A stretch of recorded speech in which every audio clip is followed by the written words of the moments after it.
Hi friends, welcome to அன்போஸ் cookery. நம்ம இன்றைக்கி டீ டைமுக்கு ஏற்றாப்பில் ஈஸியாக சட்டுன்னு செய்யக்கூடிய கோதுமை மாவு போண்டா எப்படி செய்யணும்னு தான் பார்க்க போகிறோம்.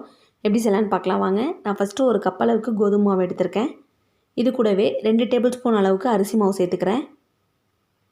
நீங்கள் அரிசி மாவுக்கு பதிலாக 2 டேபிள் ஸ்பூன் அளவுக்கு ரவை கூட சேர்த்துக்கலாம். அதுக்கப்புறமா ஒரு பெரிய வெங்காயத்தை சின்ன சின்னதாக நறுக்கி எடுத்திருக்கேன். அதே மாதிரி கொத்தமல்லி, கொஞ்சமாக இஞ்சி, கொஞ்சமாக கருவேப்பிலை, ஒரே ஒரு பச்சை மிளகாய் எடுத்திருக்கேன்.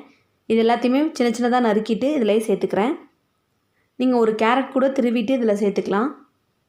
இது எல்லாத்தையுமே சேர்த்ததுக்கப்புறமா 2 டேபிள் ஸ்பூன் அளவுக்கு தயிர் சேர்த்துக்கிறேன். நம்ம இதில் குக்கிங் சோடாலாம் சேர்க்காததுனால தயிர் சேர்த்திங்கன்னா உள்ளே உங்களுக்கு நல்லா சாஃப்டாக இருக்கும். தயிர் சேர்த்ததுக்கப்புறமா 1/2 டேபிள் ஸ்பூன் அளவுக்கு ஜீரகம் சேர்த்துக்கிறேன்.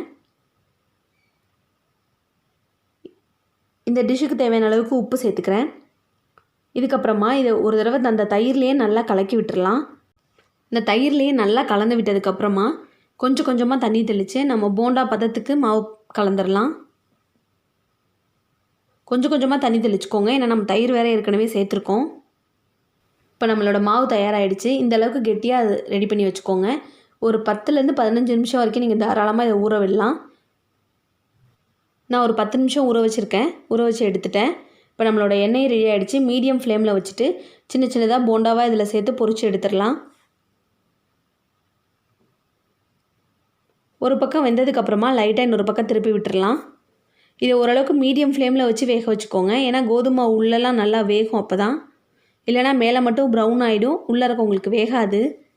அதனால் மீடியம் ஃப்ளேமில் வச்சு நல்லா 2 பக்கமுமே திருப்பி விட்டு வேக வச்சுருங்க. நல்லா இந்த மாதிரி ப்ரௌன் ஆனதுக்கப்புறமா எடுத்துடலாம்.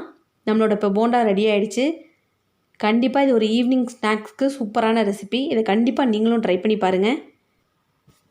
இப்போ நம்மளோட போண்டா தயாராகிடுச்சு. வெளில நல்லா கிறிஸ்பியாகவும் உள்ளே நல்லா சாஃப்டாகவும் இருக்கும். இது ஈவினிங் டீயோடு சாப்பிட்றதுக்கு ரொம்பவே சூப்பராக இருக்கும். இந்த வீடியோ உங்களுக்கு பிடிச்சிருந்தா மறக்காமல் நம்ம சேனலுக்கு சப்ஸ்கிரைப் பண்ணுங்கள், லைக் பண்ணுங்கள், ஷேர் பண்ணுங்கள். தேங்க்யூ ஃபார் வாட்சிங் ஃப்ரெண்ட்ஸ்.